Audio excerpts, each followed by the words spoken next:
कर। मैं पराजय स्वीकार करता हूं।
क्या कर रही हो?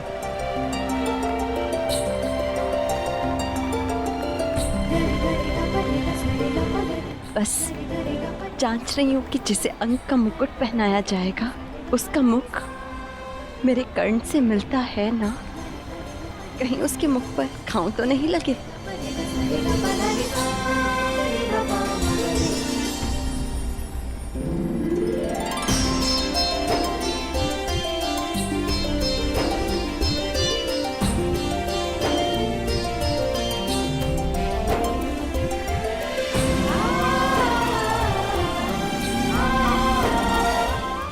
दिवस कर्ण, 21 दिवस तक तुम युद्ध करते रहे। क्या यह अधिक नहीं था? अपने चारों ओर देखो रुशाली, अंगवासियों के मुख पर कितनी प्रसन्नता है आज। इस प्रसन्नता के लिए मैं 21 दिन तो क्या 21 जन्मों तक युद्ध कर सकता हूं।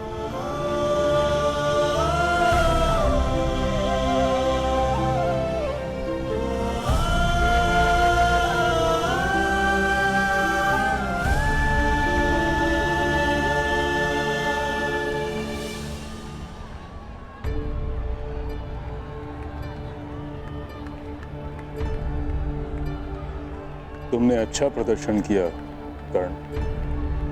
क्योंकि मुझे अच्छा प्रशिक्षण मिला।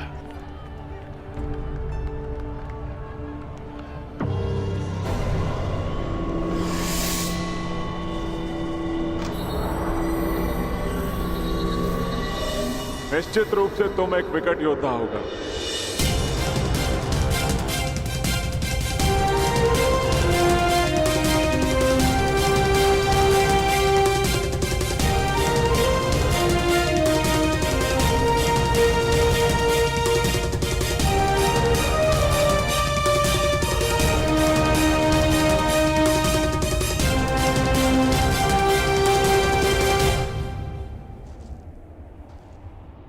अपने जीवन में तुम जैसे शूरवीर और हठी योद्धा से मेरा आज तक सामना नहीं हुआ,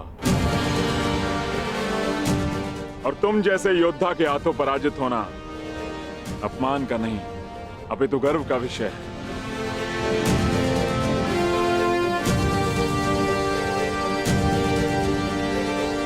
संसार जरासंध को बहुत ही कठोर और धुरंधर योद्धा समझता आया है, लेकिन ये बात बहुत कम लोग जानते हैं कि जरासंध शक्ति का पुजारी है। और आज तुमने अंग की आत्मनिर्बलता ही नहीं, अभी तो जरासंध का सम्मान भी पा लिया है। अंगराज, मगध की मित्रता स्वीकार करो और इस मित्रता के चिन्ह स्वरूप मैं तुम्हें मगध की मालिनी नगरी भेंट करता हूं।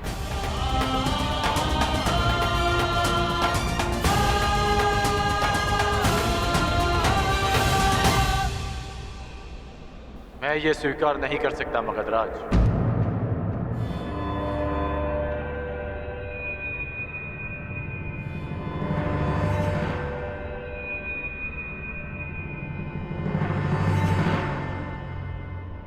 मैं अंग का शासक हूं। जब तक अंग को सम्मान नहीं मिल जाता, मैं आपका सम्मान स्वीकार नहीं कर सकता। गंगा पुत्र भीष्म, ये दुर्लभ रत्न कहां से प्राप्त हुआ? क्या आपके तुनीर में ऐसे और भी अस्त्र हैं?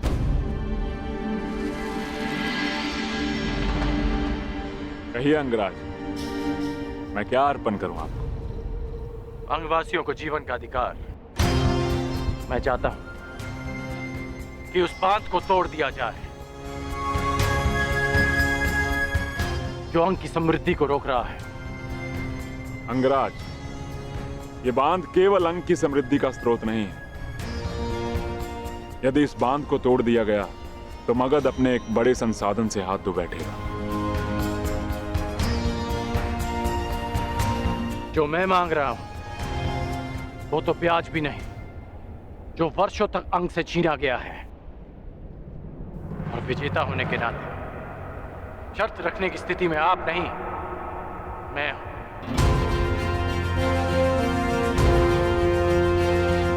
धनुर्विद्या के साथ साथ कूटनीति में भी कुशल हो तुम अंगराज।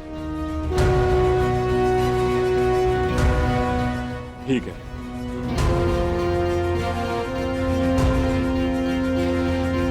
परंतु इस मांग के बदले मेरी भी एक मांग है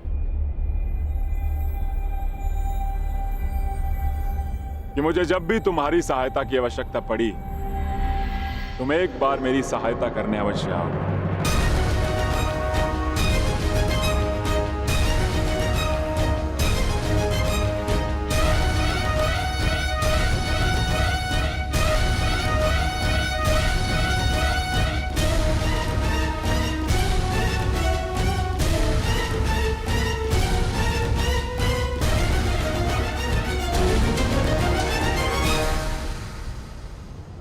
मुझे स्वीकार है।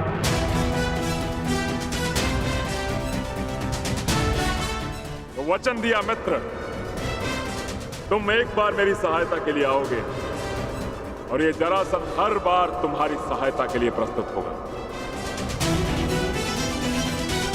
तो आप ये बांध कब तोड़ेंगे? आप इस बांध को गिराने के लिए तुम्हारा केवल एक ही बाण पर्याप्त होगा अंगराज।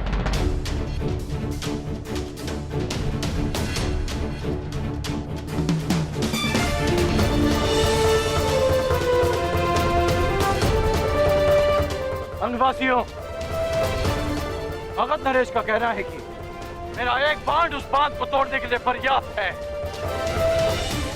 परंतु मेरा कुछ और मानना है। वर्षों तक जिस बांध के आगे आप हाथ फैलाए खड़े रहे कि वो आपकी प्यास बुझा सके, वो आज एक बार फिर आपके सामने खड़ा है। परंतु अब समय आ गया है कि आप अपने फैले हुए हाथों को मुट्ठी बनाकर स्वयं उस बांध को तोड़ दें जो आपकी प्यास और जल के मध्य खड़ा है। तो आगे बढ़िए और तोड़ दीजिए उस चट्टान को जो अंगवासी और अंग के भविष्य के मध्य खड़ा है। एक नई जीवन धारा का स्वागत कीजिए। प्रहार करो।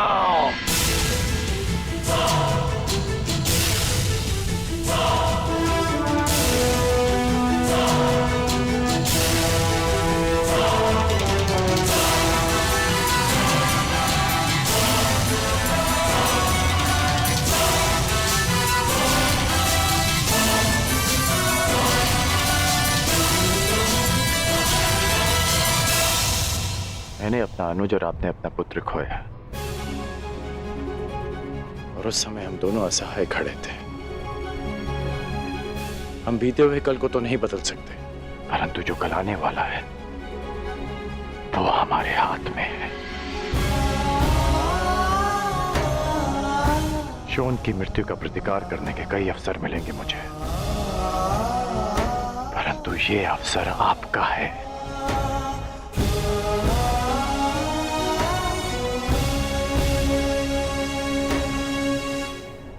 आगे बढ़िए।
हस्तिनापुर अपने युवराज का स्वागत करता है युधिष्ठिर।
तुम्हें ये करना होगा दुशासन। नहीं भ्राताश्री, ये मुझसे नहीं होगा। ये मेरा आदेश है, प्रहार करो मुझ पे।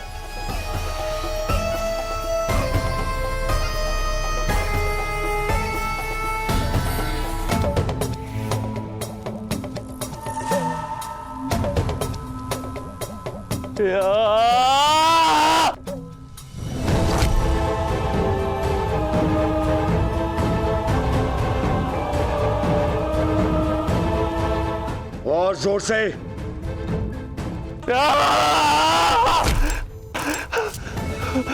यहां नहीं, यहां मारो मेरे मुख पे।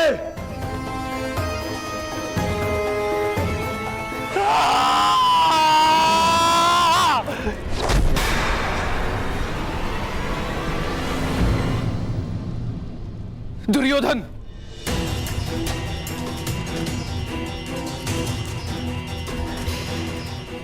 ये क्या कर रहे हो पुत्र?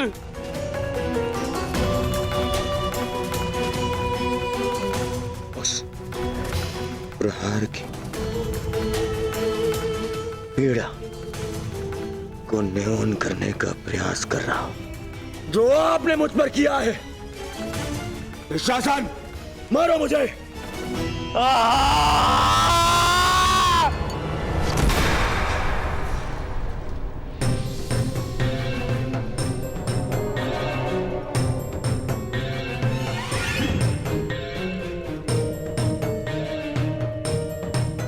अपने पिता को कष्ट मत दो पुत्र। कष्ट मत दो। मैं तुम्हारी पीड़ा सह नहीं सकता। बोलो पुत्र, क्या चाहिए तुम्हें? क्या चाहिए? क्या चाहिए मुझे? मुझे जो चाहिए था वो तो आपने उस युधिष्ठिर को दे दिया पिताश्री। उस युधिष्ठिर को।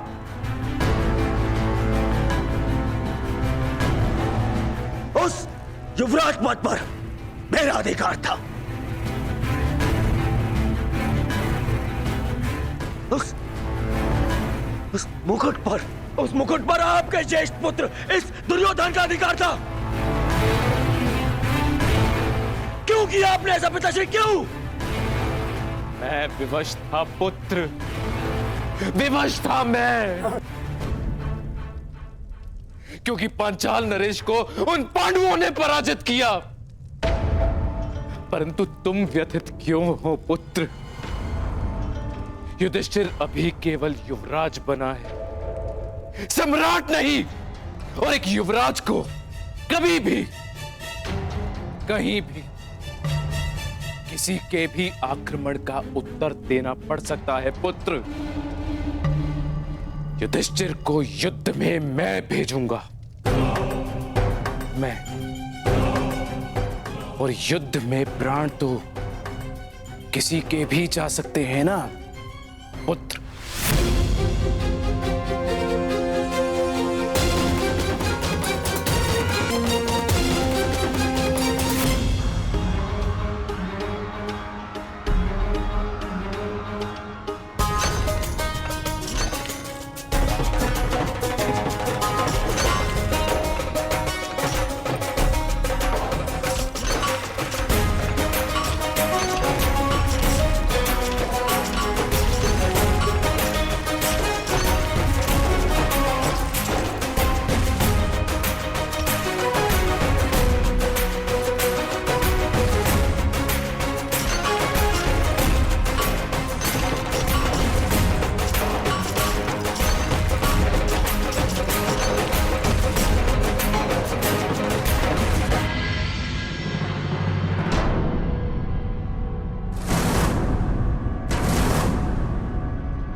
कर्ण, मैं स्वीकार करता हूं, तुम्हारी योग्यता परखने में मैं असफल रहा, परंतु तुम अपनी परीक्षा में सफल हुए।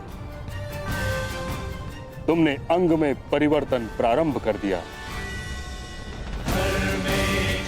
तुमने सिद्ध कर दिया कि तुम राजा बनने योग्य हो। तुमने अपना वचन पूरा किया। अब मेरी बारी तुम्हारे वास्तविक राज अभिषेक की।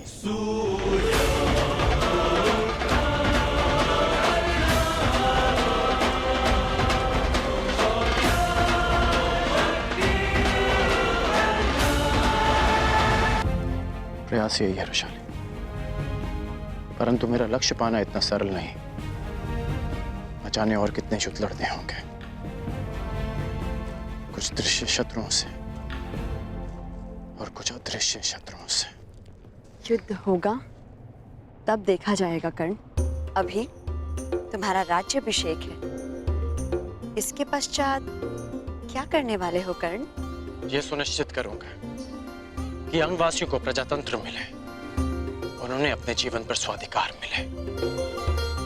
मैं अंग के विषय में नहीं कह रही हूँ कर्ण, अपने विषय में कह रही हूँ, हमारे विषय में। हम तो साथी हैं और भविष्य के विषय में भविष्य में विचार करेंगे। विचार करने में ज्यादा समय ना लेना अंगराज। ये स्मरण रहे कि एक अविवाहित कन्या समाज की रीति नीति के विरुद्ध बिना किसी संबंध के यहाँ तुम्हारे साथ आई। अविवाहित में से हटाने में कितना समय लगता है रुशाली? धनुष से प्रत्यंचा एक बार जुड़ जाए तो धनुष के भंग होने से ही वो अलग होती है। शुभ दिन आए हैं कर्ण, शुभ शुभ बोलो। शुभ दिन आते नहीं है रुशाली, उन्हें लाया जाता है अपने परिश्रम से।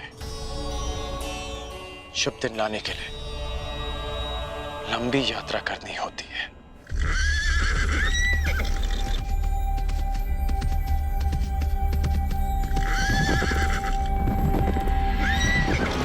अंगराज कर्ण की जय, अंगराज कर्ण की जय, अंगराज कर्ण की जय, अंगराज कर्ण की जय, अंगराज कर्ण की जय, अंगराज कर्ण की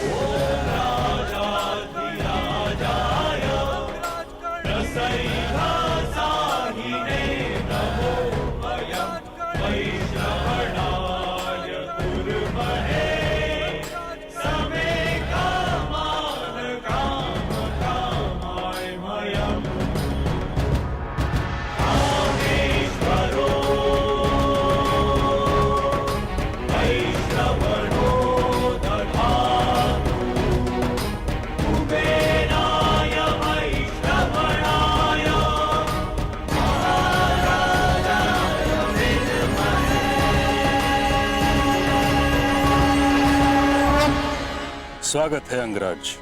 तुमने जो किया मैं उससे सहमत तो नहीं, परंतु तुम्हारी उपलब्धि का मैं सम्मान करता हूं। तुमने अपनी प्रतिज्ञा पूर्ण की, बधाई हो। मुझे प्रसन्नता है कि राधेकरण ने अपनी प्रतिज्ञा आपकी उपस्थिति में पूर्ण की। अंगवासियों, आपके राजा ने अपने पराक्रम, निष्ठा और शौर्य से एक राजा होने के अर्थ को सार्थक किया है।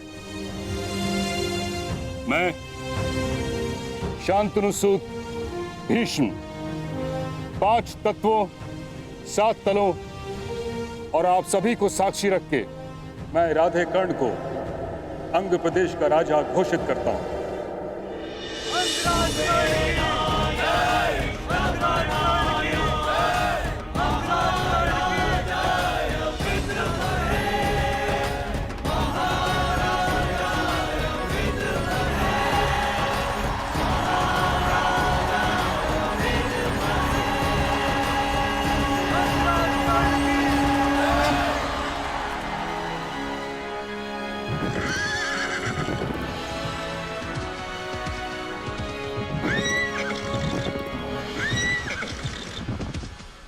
अब जैसी की परंपरा है, प्रथा है, तुम अपनी प्रजा को अपना प्रथम संबोधन दो।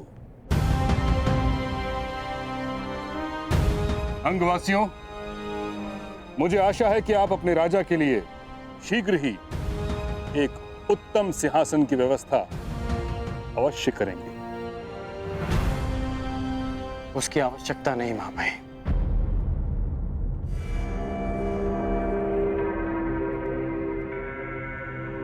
अंगराज कर्ण की अंगराज कर्ण की अंगराज कर्ण की अंगराज कर्ण की।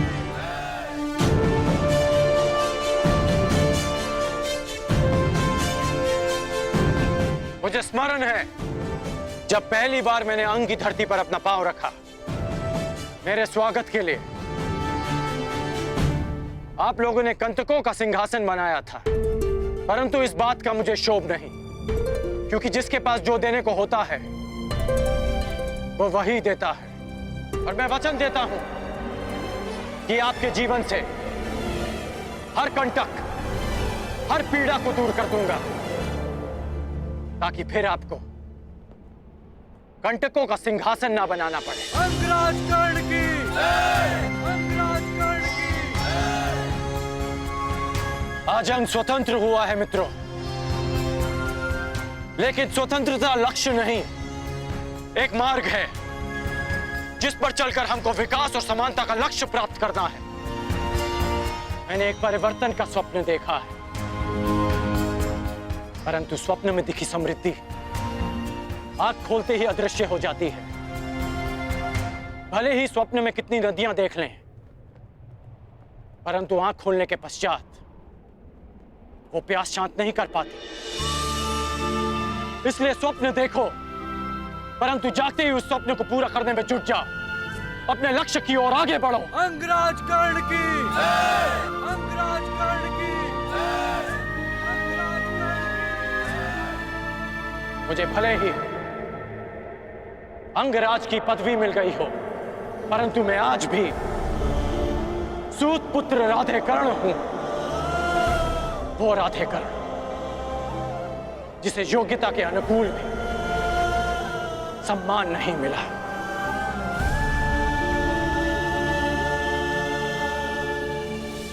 अंग का लक्ष्य है सम्मान पाना, अंग का लक्ष्य है परिवर्तन पाना। मेरी नीति कहती है कि राजा को शासन नहीं, सेवा करनी चाहिए अपनी प्रजा की, अपने राज्य की, और वही मैं करूंगा। मैं आपको स्वतंत्रता देता हूं कि आप अपना भविष्य स्वयं चुन सकते हैं। अब से जन्म के आधार पर नहीं, कर्म के आधार पर वर्ण निश्चित किया जाएगा। कर्ण, तुम्हें भान भी है कि तुम क्या कह रहे हो? यह असंभव है। क्यों? मैं अंग का शासक हूं, मैं अपनी प्रजा के लिए कोई भी घोषणा कर सकता हूं। तुम्हारा प्रशासन हस्तिनापुर के शासन के अंतर्गत आता है। किसी भी नीति या नियम में परिवर्तन हस्तिनापुर की अनुमति के बिना नहीं किया जा सकता। बस मेरे मित्र कुमार दुर्योधन के युवराज बनने का विलंब है मामाई। हस्तिनापुर निश्चित रूप से इस नीति की अनुमति देगा।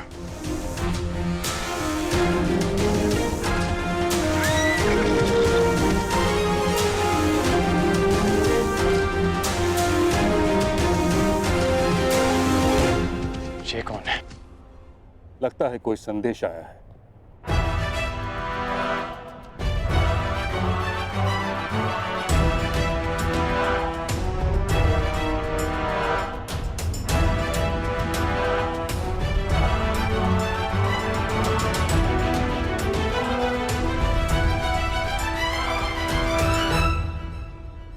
हस्तिनापुर को अपना युवराज मिल चुका है कर्ण।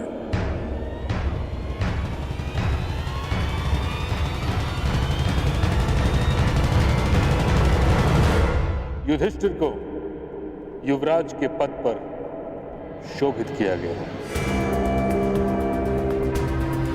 अब तुम्हें कोई भी नीति लागू करने के लिए अपने मित्र दुर्योधन से नहीं, युधिष्ठिर से अनुमति लेनी होगी।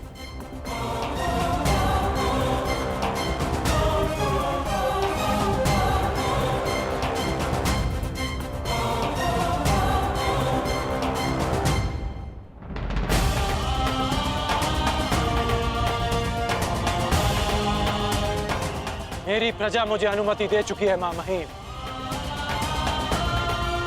अंग की प्रजा में परिवर्तन आ चुका है।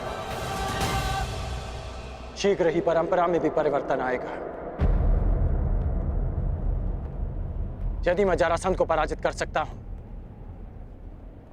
तो मैं अन्याय और अनीति के इस दानव को भी पराजित करूंगा। जिस तरह अंगवासियों ने इस बांध को तोड़ा है, उसी तरह परंपरा और अन्याय का यह बांध भी टूटेगा जिसने हमारी जीवन धारा को रोक रखा है। परंतु अभी मुझे अपने मित्र के पास जाना होगा। इस समय उसे मेरी आवश्यकता है। उसे बहुत बड़ा आघात लगा होगा मामाई। आज्ञा दीजिए।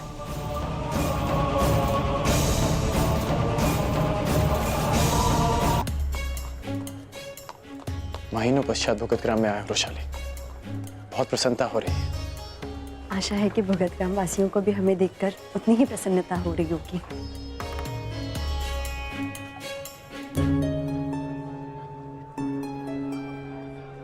कुछ तो हुआ है यहाँ पे।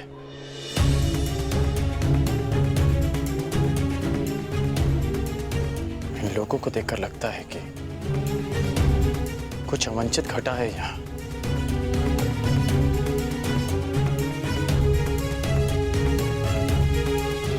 नहीं कर्ण, ऐसा कुछ नहीं है। तुम मुझे यहाँ छोड़ो और कुमार दुर्योधन के पास जाओ। इस समय उन्हें तुम्हारी आवश्यकता है। वैशाली, यहाँ की जो भी समस्या है उसका हल तुम लौटकर भी निकाल सकते हो कर्ण, परंतु इस समय तुम्हारा कुमार दुर्योधन के साथ होना अधिक आवश्यक है। ठीक है वैशाली, मैं शीघ्र लौट कर आता हूँ। तुम ध्यान रखना।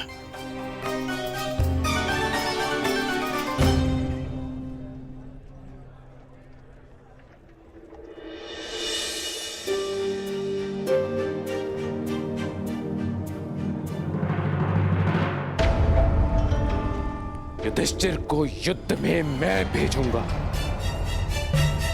मैं, और युद्ध में प्राण तो किसी के भी जा सकते हैं ना पुत्र।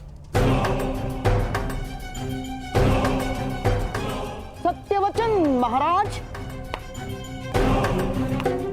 सत्यवचन।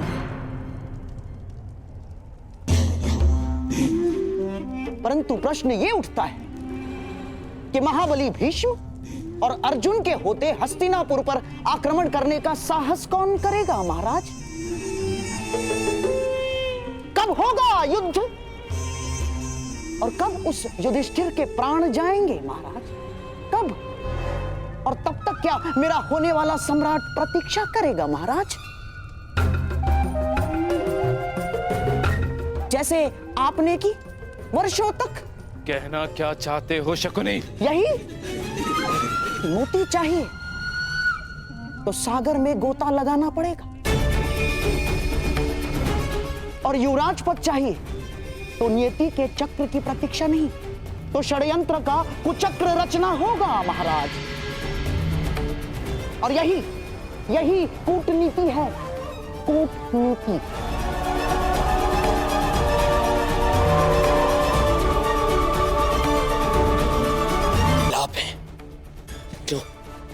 जो मेरे मन की व्यथा को समझ सकते हैं। मैं उन पांडवों की उन्नति से क्रोध में जल रहा हूं मामा, क्रोध में जल रहा हूं मैं। तुम्हारे इस क्रोध की अग्नि को संभाले रखना। ये तुम्हें जलाने के लिए नहीं, तुम्हारे शत्रु को भस्म करने के लिए है। विस्तार में बताइए मामा। दुर्योधन को पहली समझ में नहीं आती। पहली ही कुचक्र की नींव होती है दुर्योधन। तुम्हारे भविष्य के प्रासाद के लिए एक योग्य वास्तुशास्त्र की आवश्यकता है।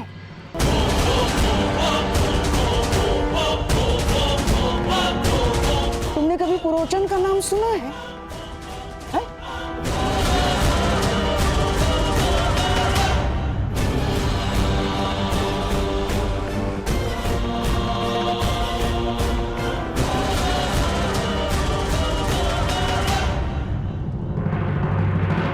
मामा श्री बता रहे थे कि मायावी दानव के पश्चात यदि कोई संसार में महान वास्तुकार है तो वो आप हैं।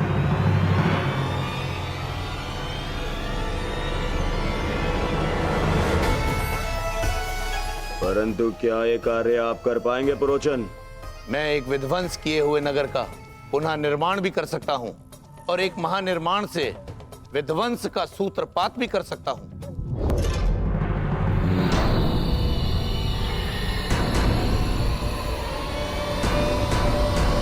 तो कब से ये कार्य आरंभ होगा? समझिए प्रारंभ हो गया इस विध्वंसक निर्माण का।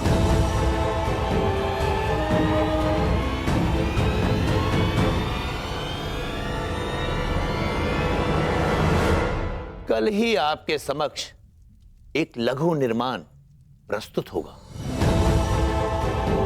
भवन होता है उसमें निवास करने वालों की रक्षा के लिए, परंतु यह भवन अपने निवासियों के लिए चिता बन जाएगा।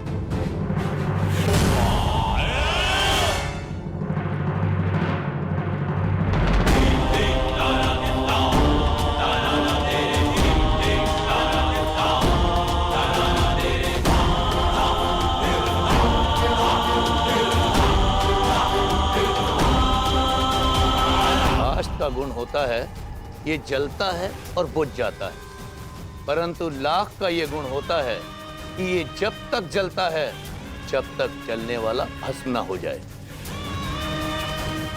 और ये भवन संपूर्ण लाख का बना होगा और ये होगा आपका लाक्षागृह। परंतु स्मरण रहे, इस लाक्ष्य ग्रह के भीतर स्थित मेरे हर एक शत्रु का भस्म भी नहीं मिलना चाहिए। मुझे मेरे हर एक शत्रु का विनाश चाहिए। विनाश।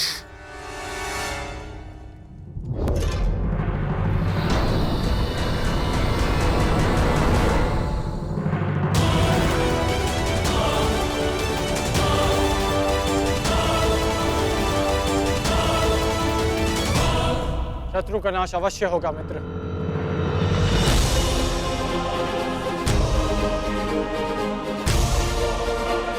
अभी चलकर शत्रुओं को चुनौती देते हैं।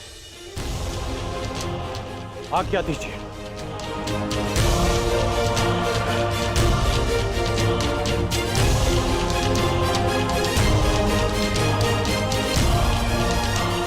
तुम मेरे मित्र होकर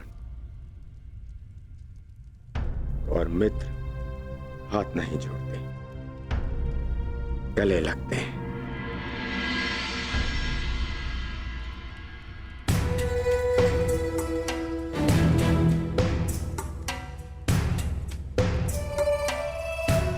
यदि आचार्य द्रोण अनुमति देते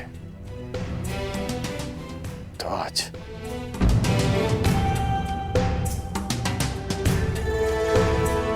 जानता, यदि आचार्य द्रोण ने तुम्हें मेरे साथ में युद्ध में भेजा होता तो मेरे शत्रु मेरे सेवक होते आज।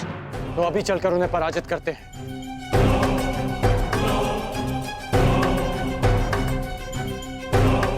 होगी, उनकी पराजय अवश्य होगी, परंतु युद्ध करके नहीं। क्यों पुरोचन महोदय? जी महाराज कुमार। कर्ण, ये हैं पुरोचन और रब। ये हमारे लिए युद्ध लड़। युद्ध करे बिना पांडवों को कैसे परास्त किया जा सकता? ऐसा कौन सा मार्ग है? मार्ग है, उन्हें भान भी नहीं होगा और उनका अस्तित्व सदैव के लिए मिट जाएगा।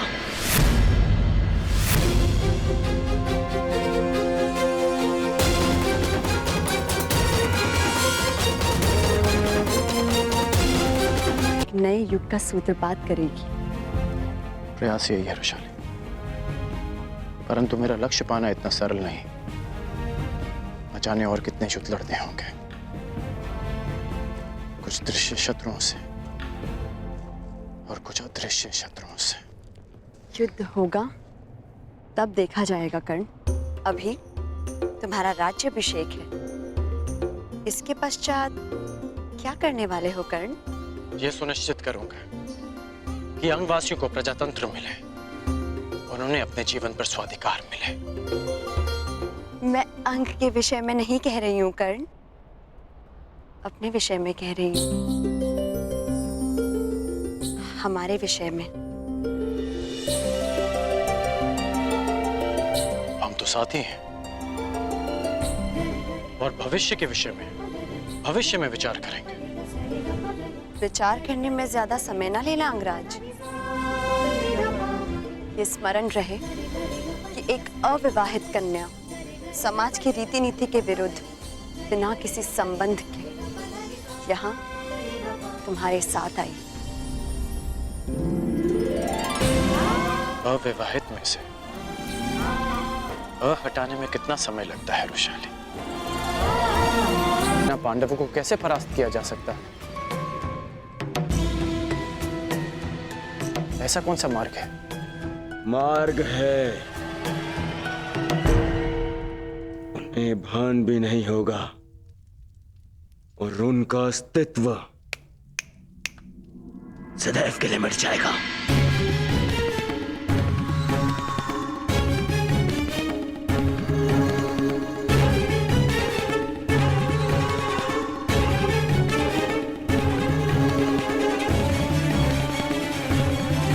और वो दुर्योधन के कहने का तात्पर्य ये है कर्ण कि शत्रु को भान नहीं होना चाहिए कि उन पर आक्रमण की तैयारियां हो रही हैं। और युधिष्ठिर अब कोई सामान्य कुमार नहीं है, युवराज है, युवराज।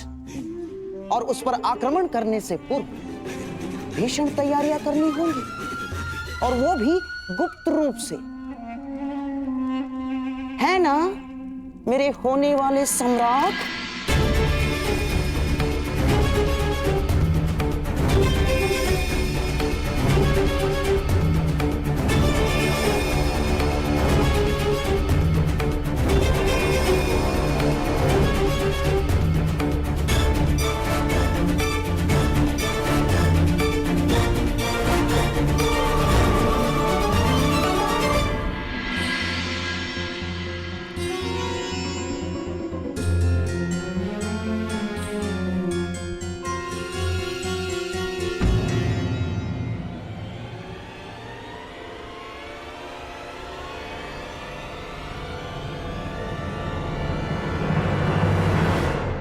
गुप्त रूप से क्यों?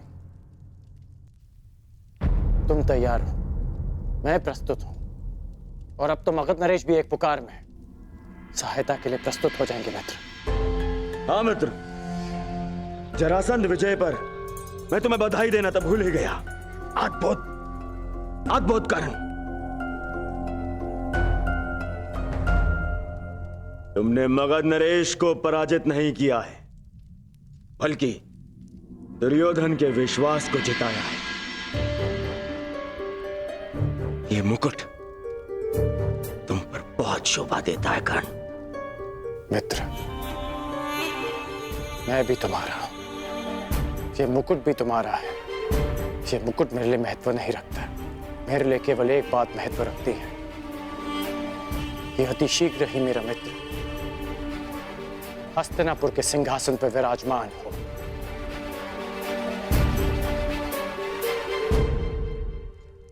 महाराज कुमार की जय हो। भोगत ग्राम में विकट समस्याएं आ गई हैं।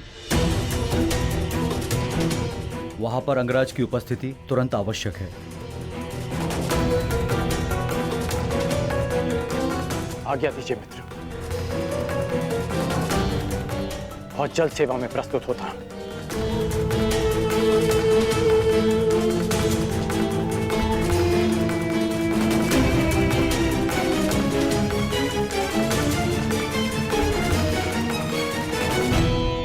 क्या बात है मामा, क्यों रोका मुझे आपने?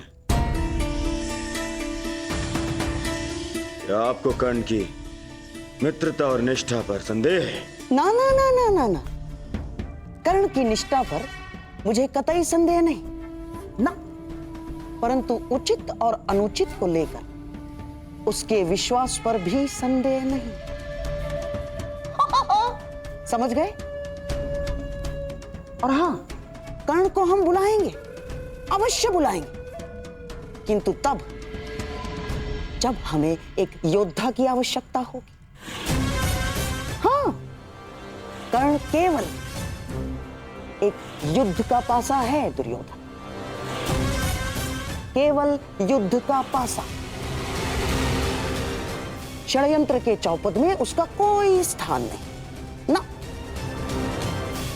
इसीलिए उसे इस योजना से दूर रखना ही श्रेयस्कर होगा। समझ गए? वाह वाह वाह।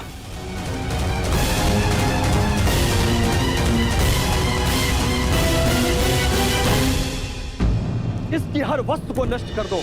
अरे इतने दिनों तक ये कर्ण के साथ रही, अविवाहित होने के पश्चात भी। ये तो पाप है, ये पतिता है, इसलिए इससे जुड़ी हर वस्तु को आज हम इस अग्नि में भस्म कर देंगे। जला दो। और नहीं तो क्या, हमारी भी पुत्रियां हैं, और अगर इसे दंड नहीं दिया गया तो इन्हें भी अनुचित करने की प्रेरणा मिलेगी।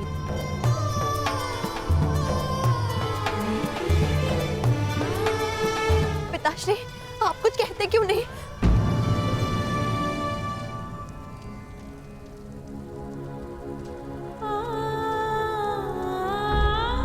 पिताश्री,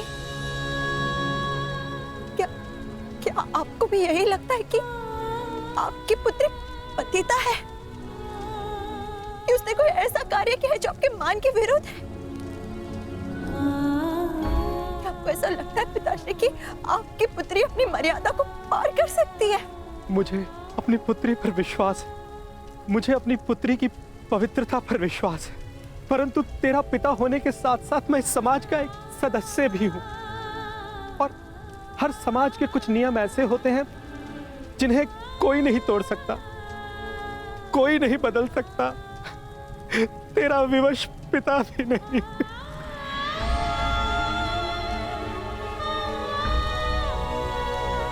जला दो इसकी सारी वस्तुओं को और इसे इस भुगत ग्राम से बाहर निकाल दो। यहां पर इसके लिए कोई स्थान नहीं है।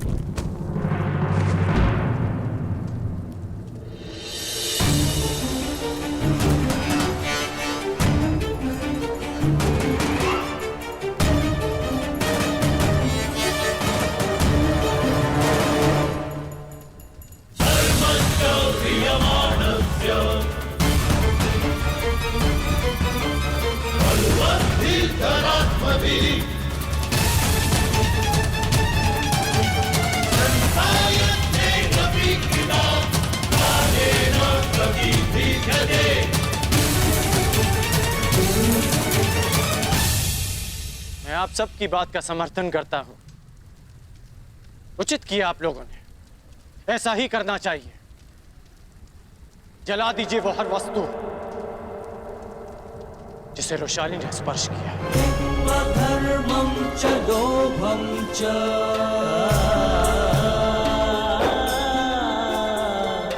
मोहं च भ्रमस्थितः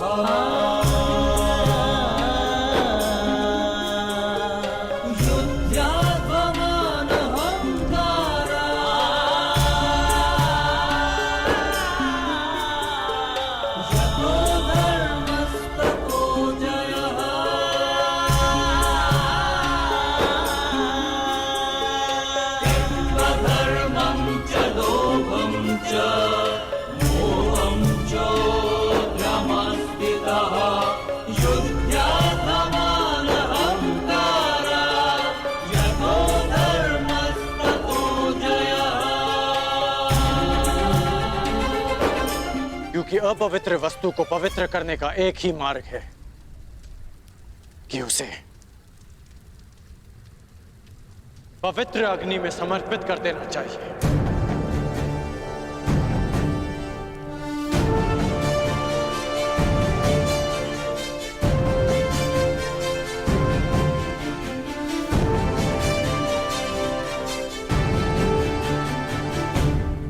अगर आप सबको लगता है कि रुशाली भी अशुद्ध है तो इसे भी जला दो, परंतु इस नाते आप सबको भी इस अग्निकुंड में कूदकर अपने प्राण दे देने चाहिए,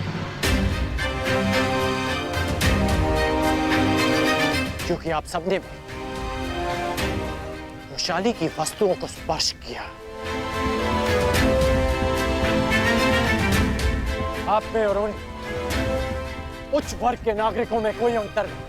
वो आप पर अनीति करते हैं क्योंकि वो आपसे अधिक शक्तिशाली हैं, और आप रुशाली पर अन्याय करते हैं क्योंकि आपको लगता है कि वो आपसे दुर्बल है। हाँ, रुशाली अविवाहित है, परंतु विवाहित तो मैं भी नहीं, और हम दोनों साथ थे। फिर आपने केवल रुशाली का बहिष्कार क्यों किया, मेरा क्यों नहीं? इसलिए क्योंकि रुशाली एक स्त्री है और मैं एक पुरुष, या इसलिए कि मैं आपसे अधिक शक्तिशाली हूं?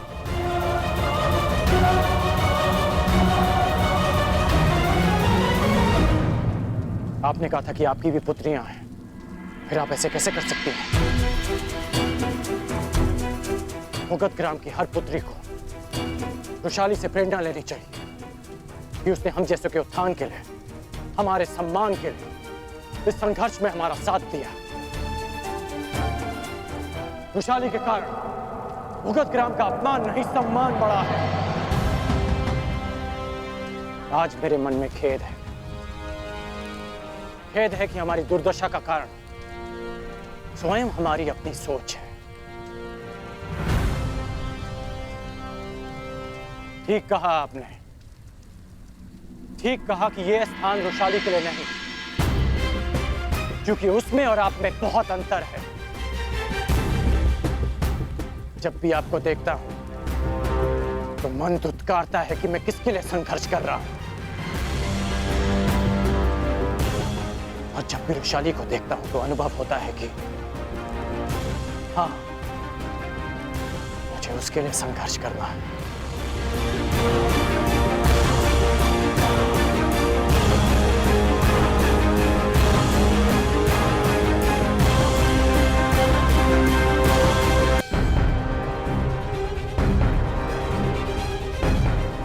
आप तो रुशाली के पिता हैं, फिर भी आपने उनका साथ दिया। यदि यही कार्य आपका पुत्र करता तो क्या आप उसे अस्वीकार कर देते, उसकी वस्तुओं को जला देते? संसार की सबसे बड़ी शक्ति, सबसे बड़ा भाव विश्वास होता है। मैं रणभूमि में सफल हो पाया, मैं जरासंध को पराजित कर पाया क्योंकि मेरे साथ मेरी माता का विश्वास था, रुशाली का विश्वास था, और आप उसी विश्वास को अग्नि को समर्पित करना चाहते हैं।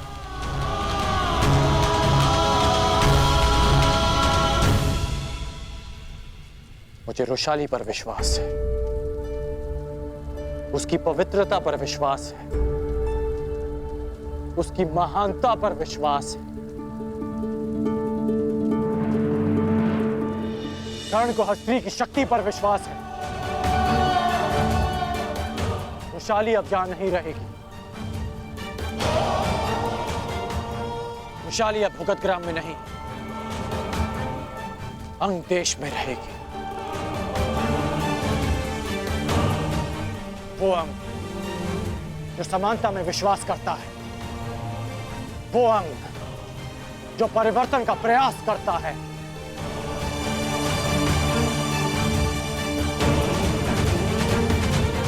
मन तुम्हारा स्वागत करता है रुशाली।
अद्भुत पुरोचन।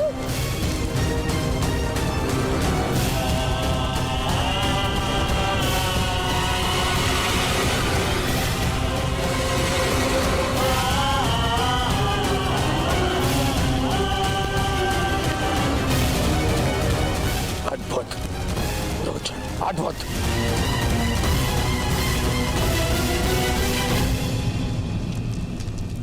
परंतु क्या ये लक्ष्य ग्रह भी इसी लघु स्वरूप की तरह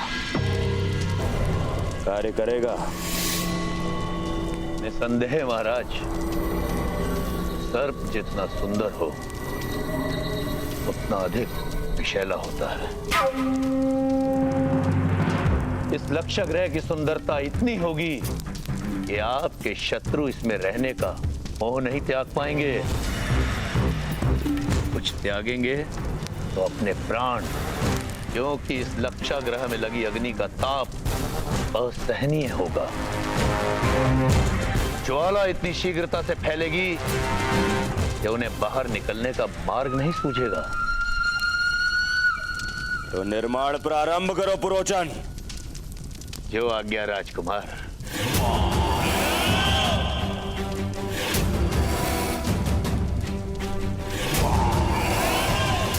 मामा, यहाँ भवन का निर्माण पूर्ण होगा, वहां पांडवों के निर्माण की तैयारी।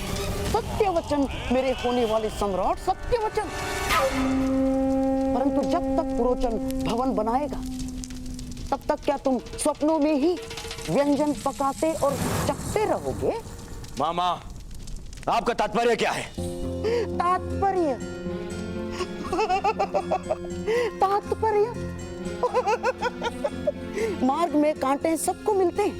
एक मूर्ख यात्री केवल कांटों को झाड़कर आगे बढ़ जाता है, परंतु एक बुद्धिमान यात्री कांटों के वृक्ष को ही समूल नष्ट कर देता है, समूल, ताकि कोई दूसरा कांटा जन्म ना ले। दूसरा कांटा? हाँ मेरे होने वाले सम्राट, दूसरा कांटा।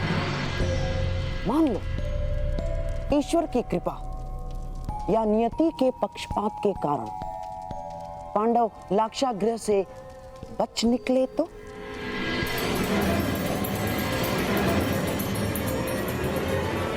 क्या करूं मामा श्री? विवाह। मामा, क्या कह रहे हैं आप? विवाह?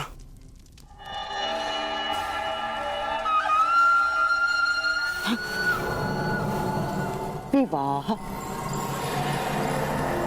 और वो भी युधिष्ठिर से पहले, ताकि कुरुवंश की अगली पीढ़ी में ज्येष्ठ पुत्र तुम्हारा ही हो। सोचो, यदि तुम्हारा जन्म पहले हुआ होता तो उत्तराधिकार में पांडवों का पक्ष शून्य होता, शून्य।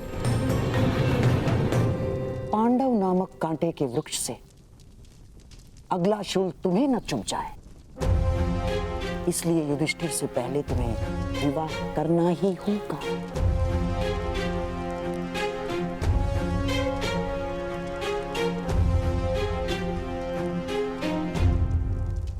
परंतु अचानक मेरे विवाह की बात।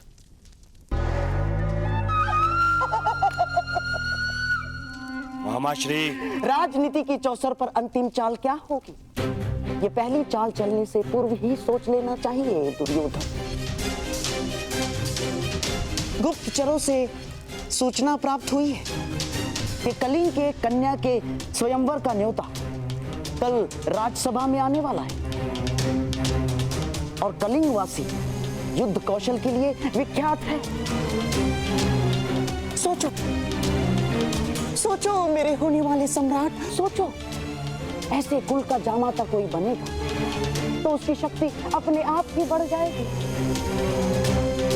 और युवराज होने के नाते युधिष्ठिर को स्वयंवर में जाने को कहा जाएगा। ऐसे में तुम्हें क्या करना है ये तुम भली भांति जानते हो मेरे होने वाले सम्राट।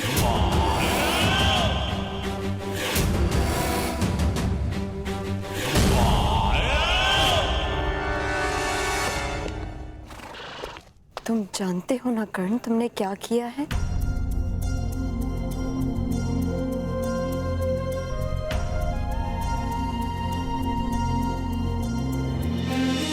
अग्नि को साक्षी मानकर तुम मुझे मेरे घर से अपने घर ले जा रहे हो। जानते हो ना इसका अर्थ?